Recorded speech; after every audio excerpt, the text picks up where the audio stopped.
Olivier Chaveren et Edith Bello, bonjour. Bonjour. Vous êtes de chez EXP, vous exposez ici au RENT pour cette version 2022. Quelle est l'actualité de EXP et puis aussi peut-être, est-ce que vous avez présenté une innovation ? Alors l'actualité de XP, quand on fait un petit rétro-planning, il y a un an on était ici dans les mêmes espaces, mais on était beaucoup plus petits, on avait un mini-stand et on était surtout entouré de beaucoup moins de monde de l'immobilier, de nos confrères. Alors nous on se réjouit aujourd'hui d'être présents avec un stand beaucoup plus conséquent et surtout moi j'ai été étonné depuis que j'ai traversé les allées ce matin de voir beaucoup de personnes de l'immobilier, des réseaux, ce qu'il n'y avait pas l'an dernier. Donc je trouve que c'est très très positif pour la profession. Ça veut dire qu'on prend la tech très au sérieux. Ça tombe bien, EXP, c'est d'abord une boîte de tech avant d'être une boîte d'IMO, puisqu'on est dans le métaverse depuis 2016. On va peut-être parler justement de ce métaverse. Il prend quelle forme ? Est-ce qu'il est opérationnel ? Oui, alors je vais en parler en grands termes et puis après je laisserai Edith parler en termes concrets comment ça se passe au quotidien, comment elle anime une communauté avec ce fabuleux outil. Moi, ce que je voudrais dire sur la partie théorique, c'est qu'on a deux grands axes. On a à la fois un B2B avec un outil qu'on appelle Virbela, qui est en fait l'outil de formation de Harvard, Stanford et Yale qu'on a racheté et qui est notre outil RH interne. Donc pas de sandbox chez nous, on peut le faire, on est capable de le faire. Mais je dirais que dans l'immédiat, c'est pas ce qui nous préoccupe le plus. On est plus dans une optique B2B où on va apporter de la formation à distance. À travers nous, on a recruté avec Edith à peu près une 50aine de personnes qui sont disséminées à peu près dans toute la France et puis il y en a qui sont aussi à l'étranger. Et notre intérêt, c'est comment on construit une communauté. Voilà. Le deuxième axe, et après je laisse la parole à Edith, le deuxième axe c'est le B2C et ça s'appelle framevr.io. Et ça, c'est vous parlez de notre actualité, on est en plein dedans, on est en train de le lancer en France, il existe déjà depuis pas mal de temps, mais on va dire que c'est l'outil métaverse adapté au kidam moyen, au client lambda. Puisque demain, vous vendez votre maison, vous me dites Olivier, je ne sais pas trop me décider, je lui dis, je vais vous dire, je vous donne un lien, vous allez cliquer dessus, vous allez pouvoir faire des visites virtuelles en temps réel de tous les biens et ça évite, c'est un gain de temps assez phénoménal. Donc on est beaucoup là-dedans, on l'a déjà développé en Italie et en Afrique du Sud, mais disons que l'actualité, elle est vraiment là-dessus en France actuellement. Et Edith Bello, alors comment est-ce qu'on anime une communauté ? Alors oui, donc en fait Olivier est le leader de l'équipe d'une team au sein de EXP, la team entrepreneur, et moi je suis CHO au sein de cette équipe et donc en tant que chef happiness officer, j'anime avec Olivier tous les lundis et mercredis des réunions au sein du métaverse avec tous nos équipiers. Voilà, on a une équipe d'une 50aine de personnes qu'Olivier a recrutées depuis 18 mois. Et donc, on se retrouve le lundi pour parler production, comment prendre des mandats, comment se partager des conseils, des techniques de vente, etc. Et le mercredi pour la partie recrutement, développement, parce que le but aussi, c'est d'avoir une équipe plus importante qui se déploie sur toute la France. Voilà, à l'heure actuelle, nous avons des collaborateurs notamment donc sur Bordeaux, Nice, Lyon, Paris bien sûr. Donc moi je suis basée en Bretagne et le but c'est qu'on se multiplie et qu'on ait des membres de l'équipe sur toute la France. Donc voilà. Et moi je suis là pour j'anime, on va dire, j'envoie des infos, j'appelle, voilà, je fais le lien. C'est important de créer du lien dans une équipe parce qu'on se voit pas physiquement, mais on est en contact tous les jours grâce aux différents outils de XP via le workplace, donc en chat, en message ou bien sûr le téléphone. Et de temps en temps, on se voit comme aujourd'hui dans des événements physiques où il y a des after-work, etc. Et il y a des roadshows. Et EXP organise des roadshows régulièrement. Et les prochains, c'est à Bordeaux le 25 novembre et à Toulouse le 30 novembre pour faire connaître EXP France parce que nous sommes un nouveau réseau, mais en pleine croissance, je dirais même en hyper-croissance. Voilà. Et quand vous animez vos réunions le lundi et le mercredi, hein, c'est ça. On est dans l'animation ou dans la formation ? Alors, on est dans l'animation et on a chacun, on se retrouve dans le métaverse, on a chacun notre avatar, mais on peut se retrouver aussi. Alors, les formations, c'est plutôt, on va dire, organisé par EXP France. Oui. Voilà, nous avons des intervenants régulièrement, des intervenants, des prestataires qui viennent nous présenter des outils pour nous aider dans notre travail.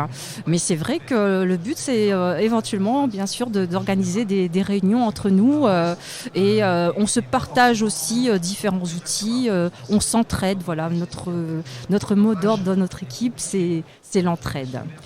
Juste sur la partie formation, si je peux me permettre. Dans l'équipe, on a aussi des velléités à faire monter en compétence les personnes. On a par exemple Nicolas Scott qui rayonne sur toute la partie méridionale. Il est basé à côté de Toulon. Nicolas est un spécialiste des défiscalisations. Donc de temps en temps, il nous fait ce qu'on appelle des spotlights. Uniquement pour notre équipe. Alors évidemment, les 2 réunions qu'a citées Edith, ce sont des réunions assez courtes, assez incisives, 1 demi-heure. C'est pour donner la pêche, on est vraiment dans le mindset, on est vraiment dans une réaction collégiale sur un but commun à atteindre et on partage nos joies, nos faiblesses, nos axes d'amélioration, mais on n'est pas, pour répondre directement à votre question, sur une démarche de formation stricto sensu qui prendrait beaucoup plus de temps qu'on fait par ailleurs à d'autres moments. Voilà. Dernière question, j'aimerais avoir le retour de vos utilisateurs. Alors je suppose que beaucoup ont été convertis. Est-ce que vous avez des difficultés ou beaucoup de questions à ceux que vous allez chercher sur la vie dans un métaverse par exemple ? Est-ce que c'est un frein au recrutement de nouveaux... Question passionnante parce que comme disait Edith, ça fait 18 mois que je suis dans la boutique et j'ai vu, j'ose pas dire une lame de fond, mais j'ai vu la société française évoluer très très succinctement et pourquoi ne pas le dire, Facebook qui se renomme Meta nous a ça a beaucoup aidé parce que moi quand je commençais à parler de métaverse, il ne serait-ce qu'il y a que 6, 7, 8 mois, on me regardait avec des yeux et on me demandait ça mange quoi l'hiver. Les gens n'avaient aucune idée de ce que ça pouvait bien être. Alors aujourd'hui, ils ont une idée un peu plus précise. Ils pensent qu'on vend des terrains, ce qui n'est pas forcément le cas, on peut le faire, mais c'est pas grave. Tout le monde a une petite idée au moins.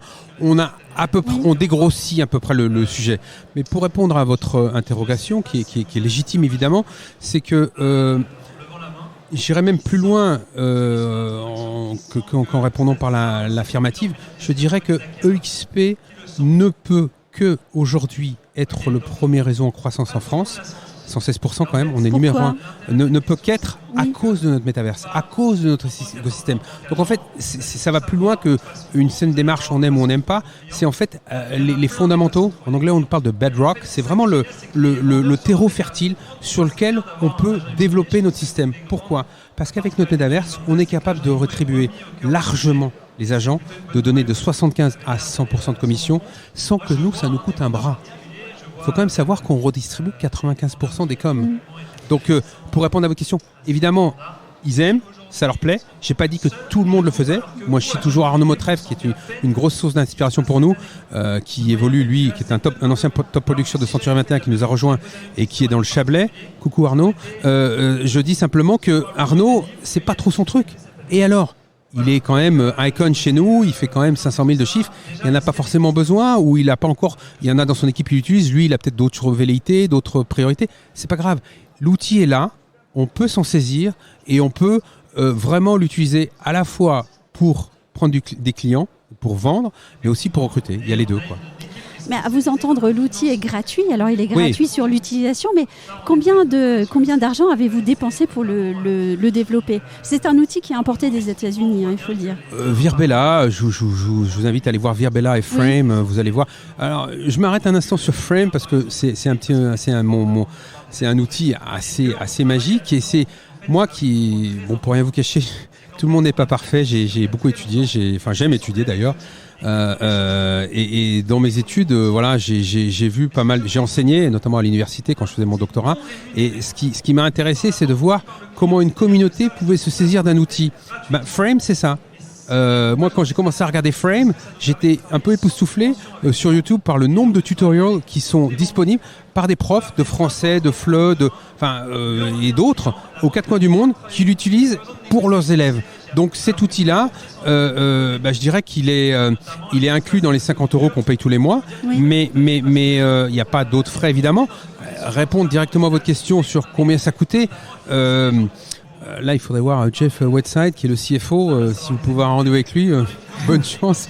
Et puis on est coté au Nasdaq, donc il y a des éléments qu'on ne dit pas, mais je dirais que c'est pas forcément ça le plus important. Le plus important, c'est qu'on a pris une longueur d'avance et qu'on va la garder. On va maintenir Samuel. Samuel qui parlait pas anglais. Je t'aime bien Samuel aussi. Qui parlait pas anglais quand il est rentré chez EXP. Maintenant, voilà, évidemment, il parle tous les jours avec les Américains et il parle de momentum. Il a découvert ce mot. On est vraiment là-dedans et on va le garder, ce momentum. On est beaucoup dans le sport. Edith vient du monde du sport dans l'état d'esprit. Elle a grandi avec cette idée du sport. Moi-même, j'ai 2 enfants qui font tous les 2 les championnats du monde de voile. Donc, c'est quelque chose qui nous abreuve, qui nous donne de l'énergie. Et donc, cette avance, on va la maintenir et on va continuer à accueillir beaucoup de gens. Et pour terminer sur votre question, est-ce que les gens en voient la valeur ajoutée et est-ce qu'ils restent ? Je dirais que oui, parce que moi, sur 50 personnes, j'ai 2-3 personnes qui sont parties, pas pour des problèmes de métaverse, elles sont parties parce que soit elles avaient un problème de santé, soit on savait dès le début que c'était pas tout à fait pour eux. Donc le gros des troupes est là et ils recrutent à son tour. Donc on sent que en fait ils sont avocats de la cause et ils se disent ah oui, c'est quand même un bel outil, autant en faire profiter d'autres personnes. Et on se retrouvera peut-être dans un an pour que vous me disiez si la lancée, si ça a continué sur la même lancée et où est-ce que vous en êtes. La lancée sera encore plus belle, puisqu'il y a un an, on était... On verra. Moi, je veux quand même vous le dire, parce qu'on était 43 000 oui. Et ce matin, on vient d'annoncer 86 000. On est en hyper croissance, donc c'est pas une vue de l'esprit, c'est pas. Vous savez, je suis marié avec une expert comptable commissaire aux comptes. C'est plutôt ceinture bretelle à la maison. Quand j'ai connu cette boîte, elle m'a dit mais c'est trop beau pour être vrai. Ça n'existe pas des croissances comme ça. Elle allait voir les 10 derniers rapports annuels. Elle m'a dit il y a $0 de dette. Il y a une structure de coût de 1 à 10. J'en reviens au métaverse. Oui. Ce qui nous permet d'offrir ces conditions inégalées. Mais je reviendrai vous voir avec plaisir, vous inquiétez pas. Oui. Merci beaucoup. Rendez-vous dans un an. Merci Olivier Chavarenne et Edith Bello. Oui, merci beaucoup, c'est très gentil. Merci, au revoir. Merci aux ondes de Limo.